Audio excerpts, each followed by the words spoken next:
চিকিৎসা তোমায় করতে হবে না, চলে যাও, চলে যাও, তুমি তোমার গ্রামে ফিরে যাও, তুমি গরিব দুঃখীদের চিকিৎসা করো, গোপীনাথের সেবা করো। আর শোনো, তোমার যাতে টাকা পয়সার চিন্তা সারা জীবনেও না আসে, আজ থেকে আমি বাংলার নবাব হয়ে আমি তোমাকে কথা দিলাম, তোমার ওই জন্ম হয়েছিল যে গ্রামে, শ্রীখণ্ড গ্রাম, ওই শ্রীখণ্ড গ্রামটা আজ থেকে আমি তোমার নামেই লিখে দিলাম। তবে একটা কথা বলি কবিরাজ, এই নবাবের যদি কোনোদিন কিছু হয়, খবর পেলে শুধু একবার এসে দেখে যেও কবিরাজ। চলে যাও, তুমি ঘরে চলে যাও, চলে যাও, আমি তোমাকে আশীর্বাদ করলাম, তুমি চলে যাও। দেখুন মা, মুসলমান নবাব সে পর্যন্ত কৃষ্ণের কৃপা পেলেন, আসছেন, চলে আসছেন। এইবার গ্রামে ফিরে এসে কি সুন্দর করে সংসার করছে, গোপীনাথের সেবা করছে। কত বছর কাটলো, হাজার হাজার রোগীর সেবা করে চলেছে, প্রত্যেকটা মানুষের রোগ সারাচ্ছে। কিন্তু একদিনকে একটা কাল ঘটে গেল মায়েরা, দেখুন, সারা বাংলার প্রত্যেকটা রোগীর রোগ সারায়, কিন্তু হঠাৎ একদিন কি হলো জানেন মা? নিজের স্ত্রী, নিজের গিন্নি মাঝরাতে একদিন হঠাৎ করে উঠে কবিরাজের হাত ধরে বলছে, স্বামী দেখো তো, আমার কয়েকদিন ধরে যেন সারা শরীরটা জ্বালা যন্ত্রণা হচ্ছে। সে কি? দেখি দেখি তোমার হাত, দেখি দেখি দেখি তোমার জিহ্বা, দেখি দেখি দেখি তোমার চোখ, দেখি দেখি। আমি সারা বাংলা চিকিৎসা করলাম, কিন্তু আমার নিজের স্ত্রীর আমি রোগ ধরতে পারছি না কেন? গৌর হরি, ওহে গৌর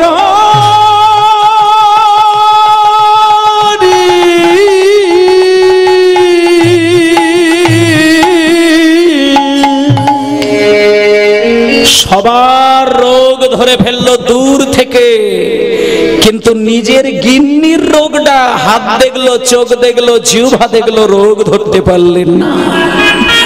এত জ্বালা, এত যন্ত্রণা হচ্ছে, কিন্তু নিজের স্ত্রীর রোগ ধরতে পারলো না। গৌর হরি বলে আছাড় খেয়ে পড়েছে গৌর হরির চরণে। গৌর হরি হাত দুটো ধরে বলছে, মুকুন্দ, তোমার স্ত্রীর রোগ তুমি কেন ধরতে পারোনি জানো? আমি যা ভেবেছিলাম তাই হলো। তুমি সারা বাংলা চিকিৎসা করেছো বলে তোমার মনের এক কোণে একটুখানি অহংকার তৈরি হয়েছে, তাই তোমার স্ত্রীর রোগ তুমি ধরতে পারলে না। প্রভু, আমার জীবনে অহংকার, আমার জীবনে অহংকার। প্রভু, আমি তো জীবের সেবা চাইনি, আমি তো শুধু চেয়েছিলাম তোমার চরণ। আমি ক্ষুদ্র জীব, কোন ফাঁকে অহংকার এসে যায় আমি তো কিছুই জানি না। প্রভু, তুমি কেন দিয়ে দিয়েছিলে ওই জীবের সেবা দায়িত্ব? দাঁড়াও, ছটফট করো না, তোমার স্ত্রীর রোগ তুমি ভয় পেও না। আমার এই চিবানো পান, তুমি হাতটা পাতো, আমি তোমার হাতে দিই। এই চিবানো পান তুমি যত্ন করে হৃদয়ে জড়িয়ে ধরে তোমার বাড়িতে গিয়ে তোমার অসুস্থ স্ত্রীর মুখে দিয়ে দেবে, দেখবে তোমার স্ত্রীর রোগ চিরকালে দূরে চলে যাবে। এই বলে মায়েরা মহাপ্রভুর চেবানো পান মুকুন্দ সরকার হাতে করে নিয়ে যখনই বাড়িতে এসে নিজের স্ত্রীকে খাইয়ে দিলেন, দেখা গেল মুকুন্দ সরকারের স্ত্রীর রোগ চিরকালের মতো দূরে চলে গেল। কিন্তু সেই সঙ্গে একটা ভালো লক্ষণ প্রকাশিত হলো, মুকুন্দ কবিরাজের স্ত্রী হয়ে উঠলেন গর্ভবতী। একদিনকে ধুমধাম করে মুকুন্দ সরকারের বাড়িতে পুজো হচ্ছিল, ঠাকুর মশাই এসেছেন, মন্ত্র পাঠ করছেন, বাচ্চারা স্নান টান সেরে বইনি অঞ্জলি দেবে এমন সময়। আচ্ছা বাবা বলুন তো, মায়েরা বলুন তো, কোন পুজোর সময় আমরা দেবীর চরণে বইনি অঞ্জলি দিই? সরস্বতী পুজোর সময়। আজকের দিনে এমন দিনে একটা কাণ্ড ঘটেছিল, মুকুন্দ সরকারের বাড়িতে সরস্বতী পুজো হচ্ছে, ঠিক সেই সময়। যেহেতু প্রসঙ্গটা এলো মায়েরা, সবাই মিলে একটুখানি হাত জোড় করে বসুন। এইবার কে কবে ছোটবেলায় সরস্বতীর অঞ্জলি দিয়েছে আর মনেও নেই সেসব মন্ত্র?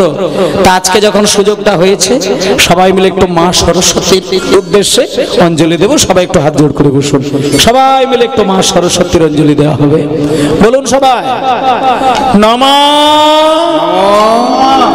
মনটাকে আগে শুদ্ধ করতে হবে। নমঃ। অপবিত্র পবিত্র।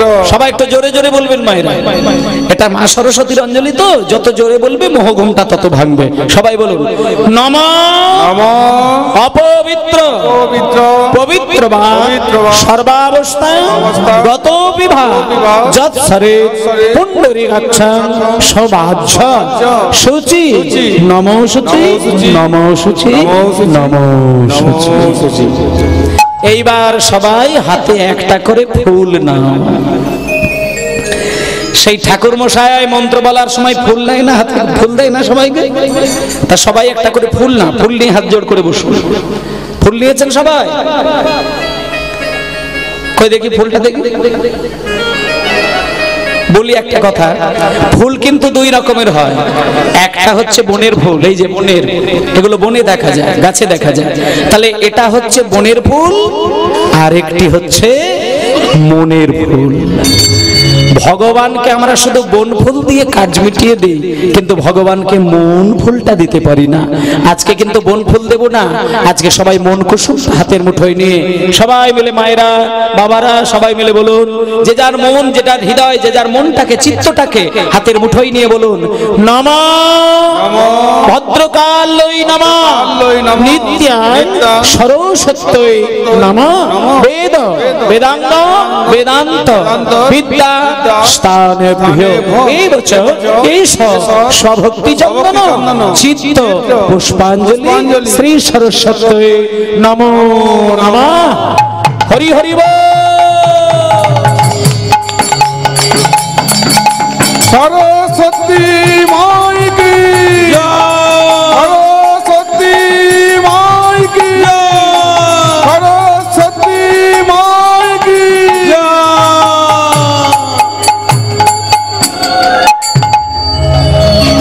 এইভাবে ধুমধাম করে সরস্বতীর পুজো হচ্ছিল মা। এইবার দেখুন কি কাণ্ড ঘটলো। সরস্বতীর পুজো হচ্ছে, আর এমন সময় পাশের ঘরে মুকুন্দ সরকারের কি হলো জানেন? হেন কালে জন্ম নীলা শিরঘুনন্দন, হেন কালে জন্ম নিল শিরঘুনন্দন, হেন কালে জন্ম নিল শিরঘুনন্দন, হেন কালে জন্ম নিল শিরঘুনন্দন। আর মুকুন্দ হেরিয়া তাহার আনন্দিত, আরে মুকুন্দ হেরিয়া তাহার আনন্দিত মন, মুকুন্দ হেরিয়া তাহার আনন্দিত মহা, মুকুন্দ হেরিয়া তাহার আনন্দিত মন।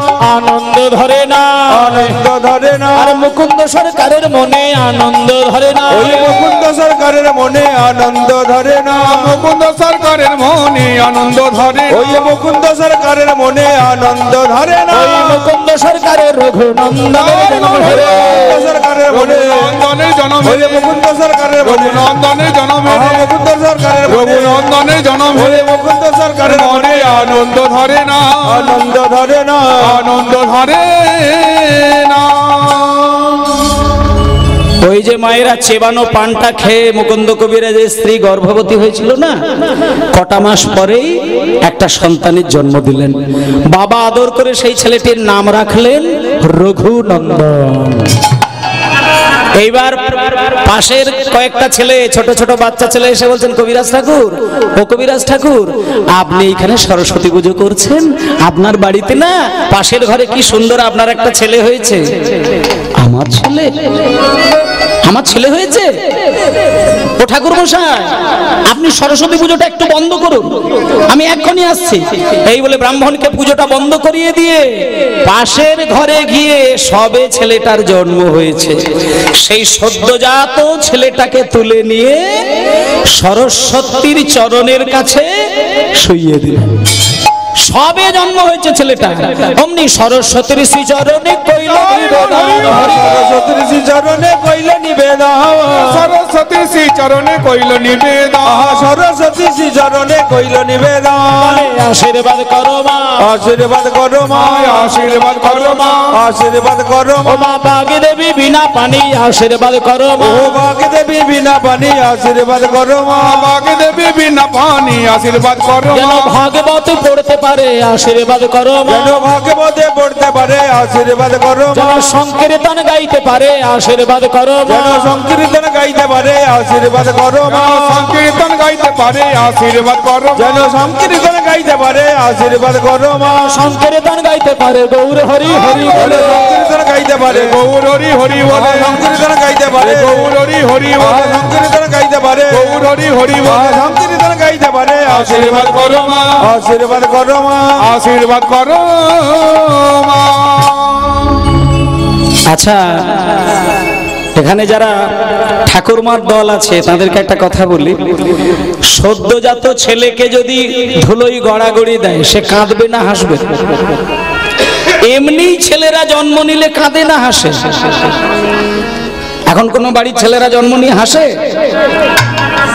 এরকম এখনো কায়দার যুগ এখনো আসেনি যে জন্ম নিয়ে হাসছে। প্রত্যেকটা ছেলেই জন্ম নিয়ে কাঁদে।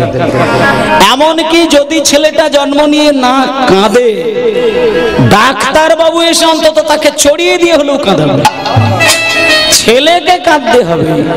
যদি ছেলে জন্ম নিয়ে কাঁদে তবেই মা বাবা হাসবে, আর যদি জন্ম নিয়ে ছেলে আর না কাঁদে তখন পাড়ার লোকে কাঁদবে।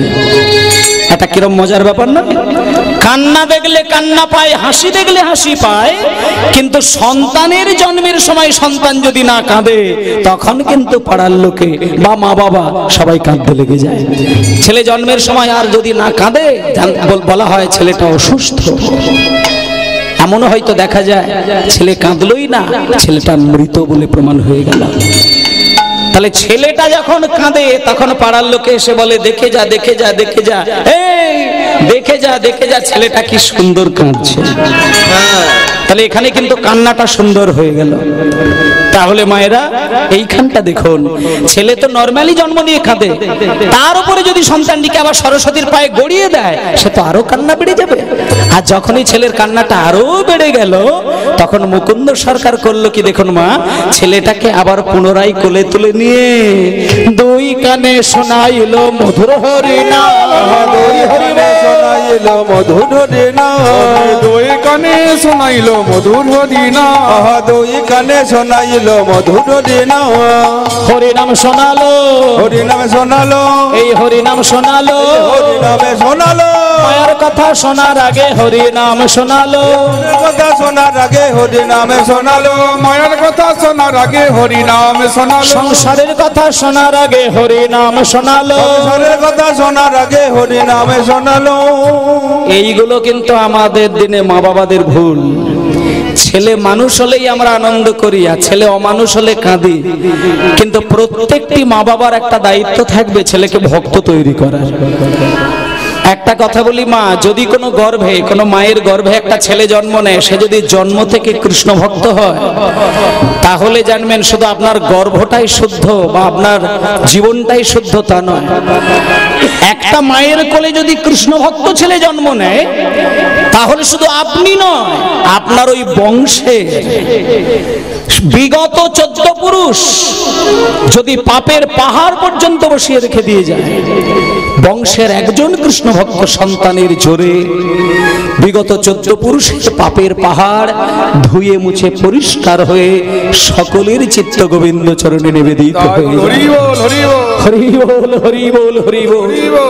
সেই জন্য সবাইকে একটা জিনিস খুব ভাবনা চিন্তা করতে হবে যে আমাদের গর্ভে ছেলে আসবে সহজে, কিন্তু কৃষ্ণ ভক্ত সন্তান কিন্তু সহজে হবে না।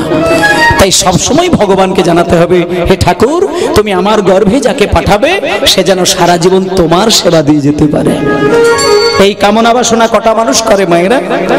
আজকালকার দিনে তো অনেক মা বাবা এখানে বসে আছেন, মা বাবার মনের ব্যথাটা কি কম?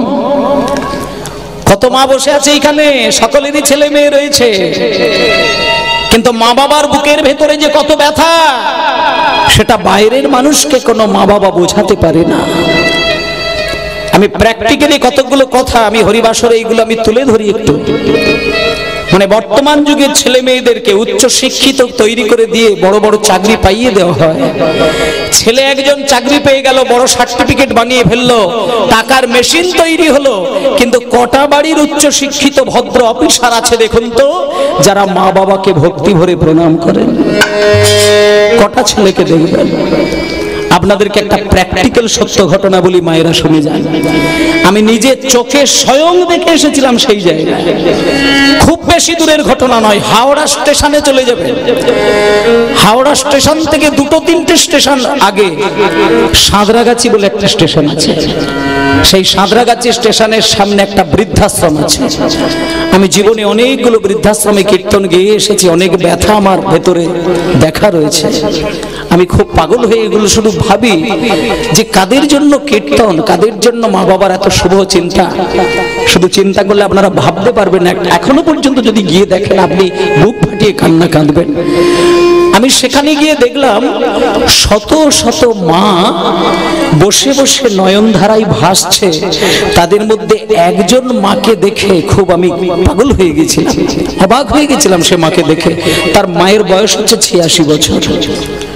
আমি গিয়ে মায়ের গলাটাকে জড়িয়ে ধরে প্রশ্ন করেছিলাম, মা আপনার কি সন্তানাদি হয়নি?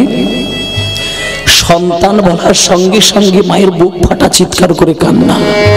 বাবা, তোমার মতন আমার তিনটে সন্তান, প্রত্যেকটা ছেলেকে আমি এই গর্ভে ধারণ করেছিলাম। প্রত্যেকটি ছেলেকে 10 মাস গর্ভে রেখে আমার নাড়ি ছেদন করে গর্ভজ্বালা ভোগ করে আমার স্তনদুগ্ধ পান করিয়ে আমি তাদেরকে বড় করেছিলাম। আমার স্বামী রেলে চাকরি করতেন। যতদিন আমার স্বামী বেঁচে ছিলেন ততদিন আমার বাড়িতে আমি নিজেকে রানীর মতন চলাফেরা করেছিলাম। জীবনে আমার সুখ শান্তির অভাব ছিল না। কিন্তু স্বামী যেদিন মরে গেল আমার কপাল ভালো নয়। চিৎকার করে মায়ের কান্না। স্বামীর যে পেনশনের টাকাটুকু আমার হাতে আসে আমার নামে, কপাল ভালো নয় বাবা, তার একটা টাকা আমি হাতে দেখতে পাই না। আমি শুধু একটা জিনিস জানাই যে আমার স্বামীর পেনশনের আমার প্রাপ্ত টাকা যদি আমি হাতে পেতাম, আমার জীবনটা আমি হাসতে হাসতে সরিয়ে দিতে পারতাম। কিন্তু ভগবান আমাকে ভালো রাখেনি। প্রত্যেকটি টাকা আমার ছেলেরা তোলে, 3000 টাকা করে মাইনে করে আমাকে এইখানে বসিয়ে রেখে দিয়ে যায়। সব টাকা ছেলেরা আত্মসাৎ করে বেড়ায়। তবুও সেই মা জননী সব কথার পরে শুধু একটা কথা বলল। আমি ভগবানকে দেখতে বলে শুধু বুক ফাটিয়ে কান্না কেঁদে ঠাকুরকে বলি, ঠাকুর ওরা যে পাপ করছে তুমি সেই পাপ যেন নিও না, সেই পাপ তুমি আমায় দিয়ে দিও ঠাকুর। আমি এইভাবে বসে বসে নীরবে কেঁদে কেঁদে আমার জীবন পার করে দেব ঠাকুর, কিন্তু আমার সন্তান যেন সুখে থাকে, তাদের তুমি কষ্ট দিও না। এই হলো মায়ের মন। কুপুত্র যদি বা হয় খুব মাতা কদাপি নয়। ছেলে মেয়ে খারাপ হলেও মা বাবা কখনো কোনোদিন খারাপ হতে পারে না। মাকে ভিখারিনী করে দিয়ে ছেলে যদি কলকাতায় রাজা হয়ে বসে থাকে, মা কিন্তু হাজার কেঁদে কেঁদে একবারও কিন্তু ভুলে ছেলের অকল্যাণের কথা কিন্তু ভাবি না, ছেলেকে কিন্তু আশীর্বাদ দিয়ে যায়। আর এই মা বাবাকে ভক্তি শ্রদ্ধা না করে যারা ভগবান ভগবান করে তাদের কিচ্ছু হয় না। রামকৃষ্ণ দেব, বিবেকানন্দ, রবীন্দ্রনাথ ঠাকুর, চৈতন্য মহাপ্রভু এবং ভগবান শ্রীকৃষ্ণ সকলেরই মুখের একটাই বাণী, যারা মা বাবাকে শ্রদ্ধা না করে, যারা মা বাবাকে সম্মান দিতে জানে না, তারা ভগবানের চরণে গোছা গোছা ধূপ জ্বালালেও ওই ধূপের গন্ধ কুকুরের নাকে যাবে, ভগবানের নাকে তাই সন্তান হবে কৃষ্ণ ভক্ত। মায়েরা, এইখানে একটা কথা বলে যাই আপনাদের, ভগবানকে আপনি ছেলে চাইবেন, তবে আপনাকে খেতে দেবে, আপনি ভালো থাকবেন এই চিন্তা করে নয়। আপনাকে সদাই ভাবতে হবে, হে ঠাকুর আমার গর্ভে তুমি এমন একটা ছেলেকে পাঠাও যে সন্তান জন্মের পর থেকে যেন তোমার সেবা দিয়ে যেতে পারে। আর সন্তান যদি কৃষ্ণের ভক্ত হয়, সেই ছেলে মা বাবাকে সেবা দেবেই দেবে, এ বিষয়ে আপনি সন্দেহ করবেন না। যে ছেলে কৃষ্ণ ভক্ত হয়, যে ছেলে ভগবানের চরণ সেবা করে, সেই ছেলে মা বাবাকে খেতে দেবেই। যদি না দেয় তাহলে আপনি জানবেন ওই ছেলেটা আদৌ কৃষ্ণ ভক্ত নয়, ও কপট বৈষ্ণব, ওর ভেতরে কৃষ্ণ প্রেম নেই। কিন্তু যে কৃষ্ণকে চেনে, যে ভগবানকে মানে, সে মা বাবাকে এক বিন্দু কষ্ট দেবে না।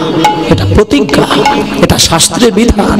তাই মাগো, আজকে দেখুন ছেলেটা জন্ম নিয়েছে, জন্ম নিয়ে যখন কাঁদছে, সঙ্গে সঙ্গে মুকুন্দ সরকার ছেলেটাকে কোলে করে নিয়ে ভক্ত তৈরি করার জন্য দুই কানে শোনাইল মধুর হরি নাম। দুই কানে শোনাইল মধুর নাম, দুই কানে শোনাইল মধুর হরি নাম। হরি নাম শোনালো, হরি নামে শোনালো, এই মায়ার কথা শোনার আগে হরি নাম শোনালো। ওই মায়ের কথা শোনার আগে হরি নামে শোনালো, মায়ার কথা শোনার আগে হরি নাম শোনালো। সংসারের কথা শোনার আগে হরি নাম শোনালো। সংসারের কথা শোনার আগে হরি নামে শোনালো, সংসারের কথা শোনার আগে হরি নাম শোনালো। সংসারের কথা শোনার আগে হরি নামে শোনালো, সংসারের কথা শোনার আগে নাম ময় দেহ হলো।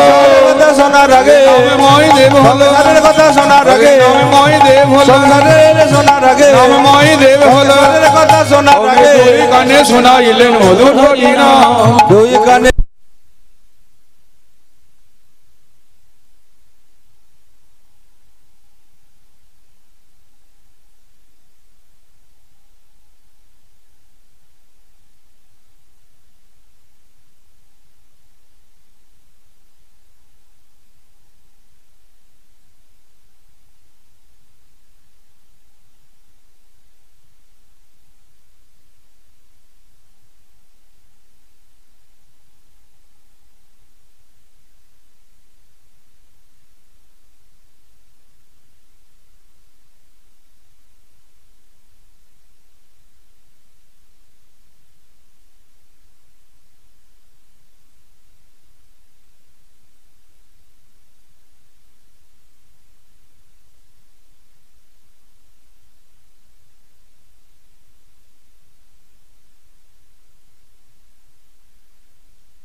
Hello, Joy Nitai, Hari Hari ball.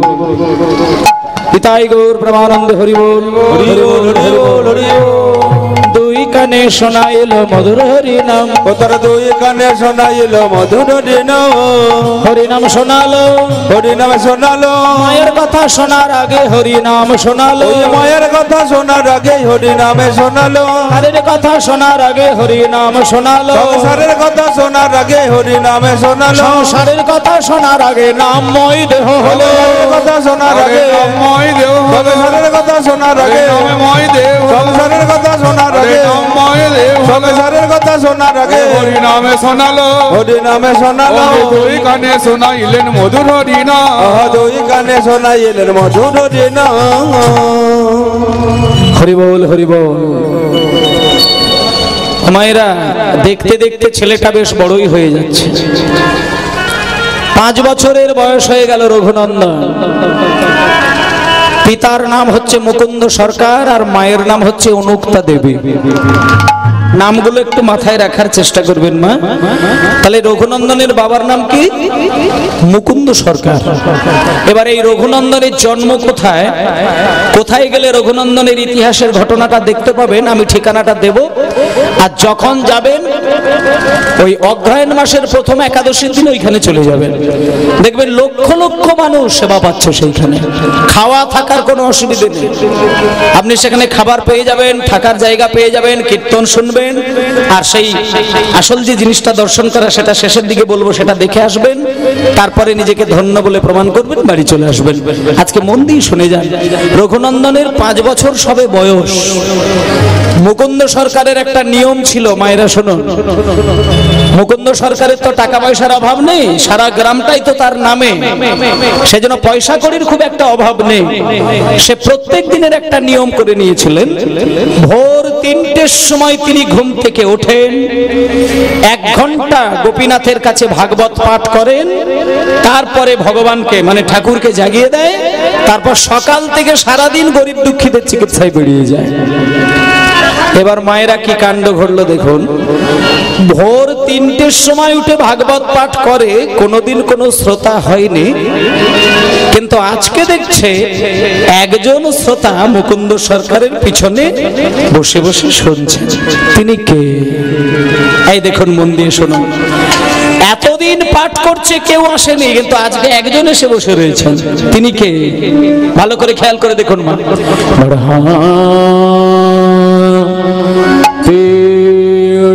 Not বপু করণয় কর্ণিকাল বিদ্রোদাশক Kanak কপীশন বৈজয়ন্তীঞ্চ মা।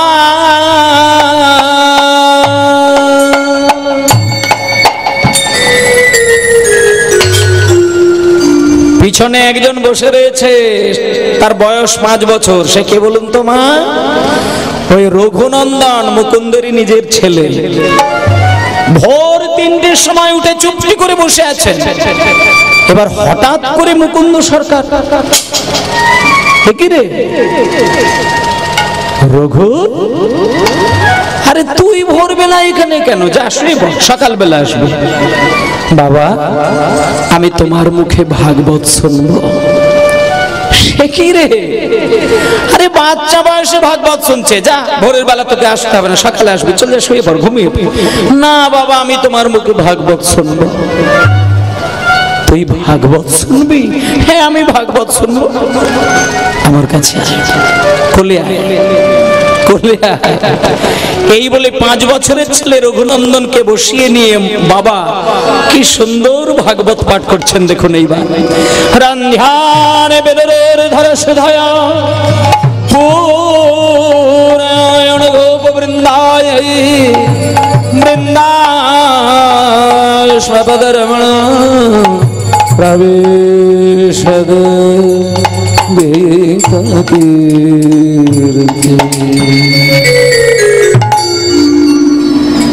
রঘু, মানেটা বুঝলি বাবা? না, মানেটা তো ঠিক আমি বুঝতে পারলাম না। আরে তুই জানবি কি করে? এটা তো সংস্কৃত ভাষা, বড় হ মানে বুঝবি। এই রঘু, তোর সঙ্গে এত সময় দিলে আমার হবে না রে বাবা। তুই চলে যা, তুই ঘরে চলে যা। 1 ঘন্টা হয়ে গেছে, এবার আমার ঠাকুরকে জাগাতে হবে, ঠাকুরের সেবা দিতে হবে। যা তুই ঘরে যা, সকালবেলা আমি তোকে ডাকবো। এইবার দেখুন মা, রঘুনন্দনকে ঘরে পাঠিয়ে দিয়ে মুকুন্দ সরকার সেবা দিতে বসলেন। এবার কেমন করে সেবা দিচ্ছেন? এখানে অনেক ভক্ত আছে যারা ঠাকুরের সেবা দেয়, আর আজকে মুকুন্দ সরকারও সেবা দিচ্ছেন, কিন্তু কেমন করে সেবা দিচ্ছেন দেখুন, শিখে নিন। প্রকট শ্রীখণ্ডে বাস ভক্তের নাম শ্রী মুকুন্দ দাস। প্রকট শ্রীখণ্ডে বাস ভক্তের নামে শ্রী মুকুন্দ দাস। ওই ঘরে গোপীনাথ সেবা জানি, ওই ঘরে গোপীনাথ সেবা জানি, ওই ঘরে গোপীনাথ সেবা জানি, ঘরে গোপীনাথ সেবা জানি। গোপীনাথের চরণে একটা চরণে তুলসী দিয়েছে দেখুন মা, একটা চরণে তুলসী পাতাটা দিয়েছে বসিয়েছে, আর একটা চরণে তুলসী দিতে যাবে। এমন সময় পাশের গ্রাম থেকে একটা বাচ্চা ছেলে ছুটে এসে দরজাটাকে খুলে দিয়ে আছাড় খেয়ে পড়েছে কবিরাজের চরণে। কবিরাজ ঠাকুর, কবিরাজ ঠাকুর, কবিরাজ ঠাকুর, ও কবিরাজ ঠাকুর। হ্যাঁ,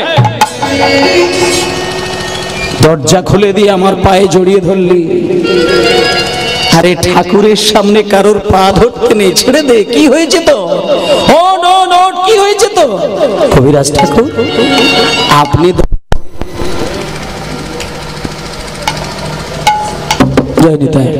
হরি বল হরি বল হরি বল হরি বল।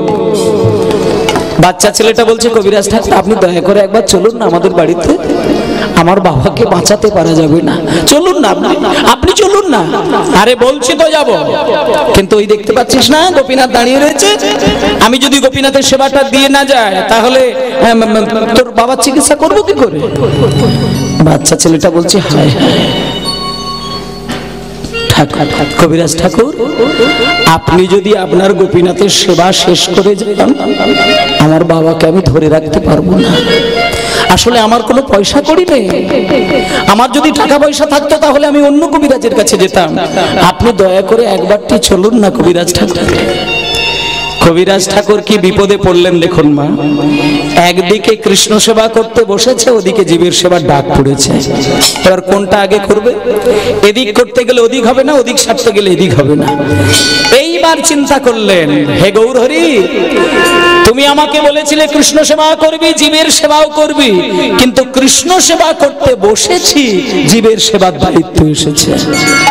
এইবার তুমি বলো আমি কোনটা করি? কিন্তু হঠাৎ করে মনে পড়ে গেল, না কি